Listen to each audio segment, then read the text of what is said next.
Dans la nuit de lundi à mardi, les fréquences de la TNT, la télévision numérique terrestre, vont changer. En Isère, Savoie, Hautes-Alpes, les foyers concernés devront procéder à une recherche automatique des chaînes.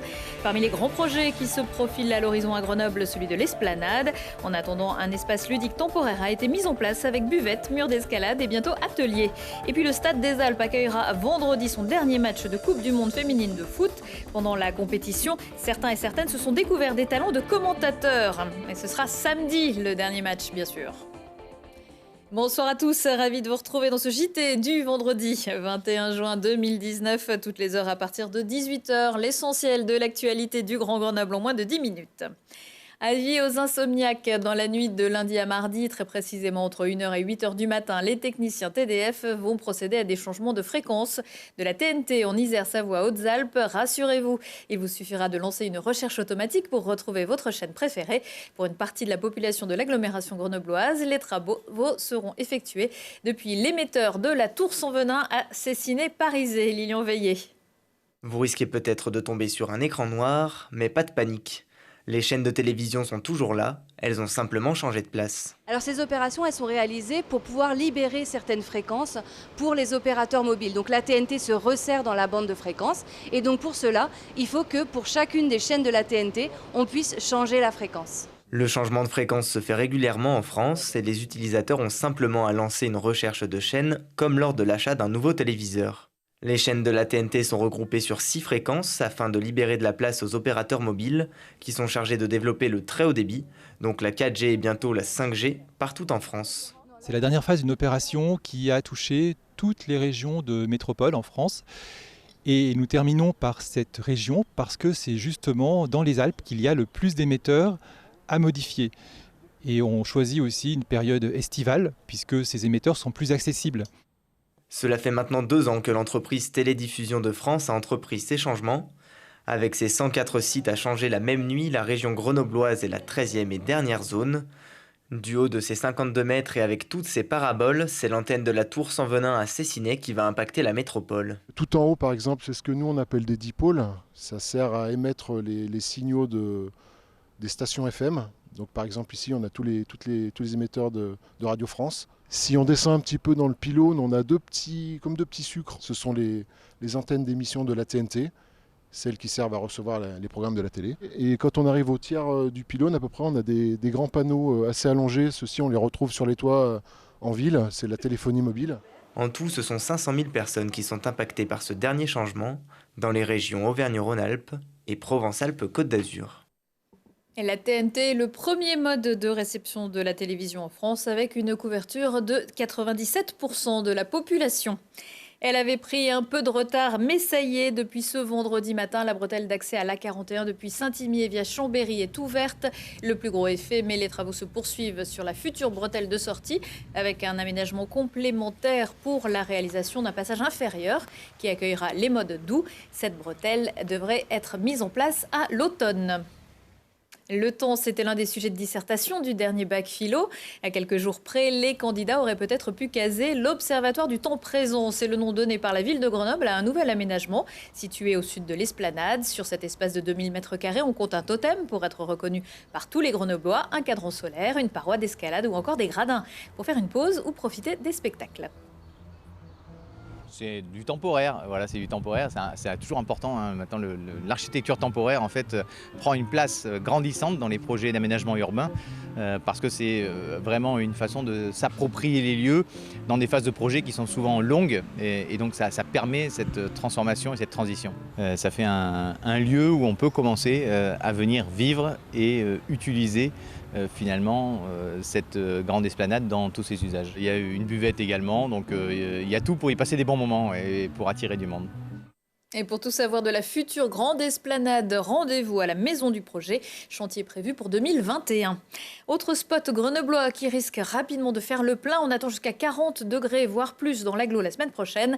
La piscine Jambron, les bassins du quartier Championnet ouvrent demain samedi à 10h. Ils seront ouverts tous les jours jusqu'à 20h jusqu'au 31 août. Comme chaque année, des travaux de réfection ont été engagés pour accueillir les baigneurs et amateurs de farniente au soleil, avec aussi des espaces de loisirs, de l'aquagym et des stages de natation enfants. Et puis en raison d'une pénurie nationale de maîtres nageurs, la piscine des Dauphins ne sera, elle, ouverte que les après-midi. Et pour encore plus de fraîcheur, c'est aussi samedi l'ouverture du glacier des Deux Alpes. Les équipes de la station ont bien bossé au propre comme au figuré pour préparer le terrain. Printemps et hiver, la neige a été stockée, damée et peaufinée pour que le plus grand glacier skiable d'Europe puisse accueillir amateurs et professionnels. Vous pourrez peut-être croiser les membres des équipes de ski françaises et internationales. Le glacier est ouvert de 7h30 à 12h30, prix du forfait 41 €, mais qui comprend également l'accès à la piscine, aux pistes et remontées mécaniques pour le VTT et la randonnée pédestre. Le ski d'été, c'est jusqu'au 25 août. Certains seront présents sur le glacier des Deux Alpes, mais avant cela, Télé Grenoble a réuni mercredi soir à la Maison Haribert à Uriage les 100 qui font la montagne aujourd'hui en France. Des sportifs comme Martin Fourcade, Marie Bochet, Alexis Pinturo, aux entrepreneurs, patrons de Poma ou Rossignol, aux responsables de territoire. Et bien sûr, l'équipe d'Esprit Montagne en partenariat avec le Dauphiné Libéré. À l'arrivée, une photo de famille qui illustrera un livre avec 100 portraits. Ce livre sortira au printemps 2020, juste avant le salon Mountain Planet. Dans la métropole, c'est le ballon rond qui attire toutes les convoitises à l'occasion de la Coupe du Monde féminine de football. Mais que serait un bon match de foot sans un bon commentateur? Mathias Arez a rencontré la relève. Et c'est parti pour la match de football. 90 minutes de tension, de suspense, mais surtout de pur plaisir. Commenter un match de foot n'est pas chose facile, c'est pourtant le défi que se sont lancés une dizaine de jeunes de MJC de la métropole pour l'amour du sport, du journalisme ou... Parce qu'en fait, il y a plusieurs personnes qui disent que le foot, c'est que pour les garçons. Donc c'est de la discrimination. Du coup, nous, on a décidé de faire du foot pour montrer aux hommes qu'on est plus fort qu'eux. Alors ça tombe bien, ce jour-là, c'est un Allemagne-Espagne au féminin sous les yeux avisés de nos jeunes commentateurs. En 8 séances préparatoires avec des journalistes radio et un comédien, Sarah, Denis, Shaines, Paolo et les autres ont eu le temps de s'exercer. Déjà, on leur a demandé d'éviter de faire des blancs. Parce que dans les conditions de la radio, on ne fait pas de blanc à l'antenne, ça c'est une des premières choses. La deuxième, c'est tout simplement effectivement de toujours localiser parce que quand on fait de la radio, évidemment, la personne qui écoute a besoin de savoir où se trouve la balle. Donc ça, c'est pas quelque chose de facile. Et puis il y a tout ce qui est le vocabulaire, éviter de se répéter tout le temps parce que quand on dit toujours la joueuse allemande, la joueuse espagnole, c'est pas simple. Devant un public à qui, à leur cause, les jeunes ne se sont pas démontés, se laissant même parfois emporter par l'enjeu. Oh, quelle tête et quel arrêt, ça va être dégagé sur la ligne. Non, l'ouverture du score des Allemandes. Et voilà, après ce centre... S'ils sont tous d'accord pour dire que l'exercice est difficile, ils s'accordent aussi sur le plaisir qu'ils y trouvent. Ce que j'aime bien, c'est le suspense. On ne sait pas ce qui va se passer après pendant le match. On ne sait pas combien il va avoir.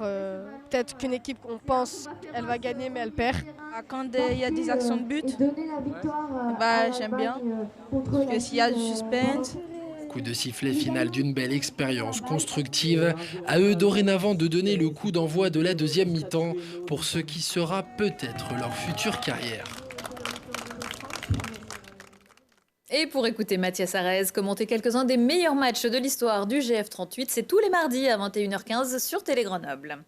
En attendant le match de 8e de finale qui les opposera samedi à 17h30 au Stade des Alpes aux joueuses du Nigeria, les footballeuses de l'Allemagne sont allées prendre quelques photos au sommet de la Bastille ce matin. Elles auraient pu tout aussi bien aller faire un tour à la Maison de l'International, près de la gare basse du téléphérique, qui propose pendant la compétition une exposition consacrée aux femmes et leurs exploits. Suivez le guide avec Mathias Arez.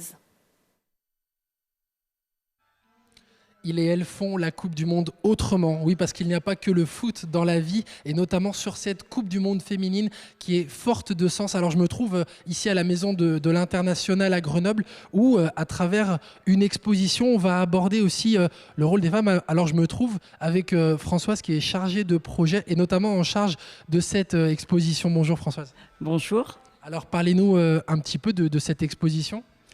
Cette exposition, nous avons décidé de profiter de la Coupe du Monde de football féminin à Grenoble pour dresser le portrait de 35 personnalités féminines, 5 par pays jouant à Grenoble. Donc on a 7 pays qui jouent à Grenoble, et de les présenter sous la forme de portraits, photos et biographies. Alors dans quel objectif ? Dans l'objectif de faire connaître, de mettre en lumière leur parcours, puisqu'on vous présente donc des sportives, des artistes, des militantes féministes, des femmes politiques, bref, des femmes engagées. Alors on le sait, une Coupe du Monde, c'est toujours un moment où on se retrouve sous le feu des projecteurs. Là, c'est une Coupe du Monde féminine, c'est aussi une Coupe du Monde pleine de sens. Tout à fait, oui. C'est-à-dire pour, comme je vous le disais, mettre en lumière le parcours de personnalités féminines souvent peu connues, parce qu'on met souvent en avant les hommes plus que les femmes. Donc, ça semblait important d'essayer d'avancer la tendance, tout comme le fait cette Coupe du Monde de football féminin. C'était l'occasion de profiter de ce rayonnement pour justement ces causes-là. Tout à fait, tout à fait. Ce sont des causes d'importance à travers le monde. Bon, bah alors venez justement voir cette exposition ici à la Maison de l'International. Ce sera quand même l'occasion de passer une belle Coupe du Monde. Et attention, l'exposition est ouverte uniquement les après-midi. Et puis si beaucoup d'événements de la fête de la musique ont été annulés ce vendredi soir en raison des intempéries, dont la grande scène à Grenoble, le téléphérique de la Bastille a aussi été arrêté. Certains avaient pris les devants. Les collégiens de la Garenne à Voiron ont fêté l'événement en début d'après-midi en présence de la rectrice d'académie. Au programme pour une centaine de jeunes musiciens, dont 70 du groupe vocal. Des reprises de Jean-Philippe Rameau, Hymne à la nuit, entre autres. Prochain rendez-vous avec l'actu dans 1 heure et en replay sur télégrenoble.net. Excellente soirée à tous et très bon week-end.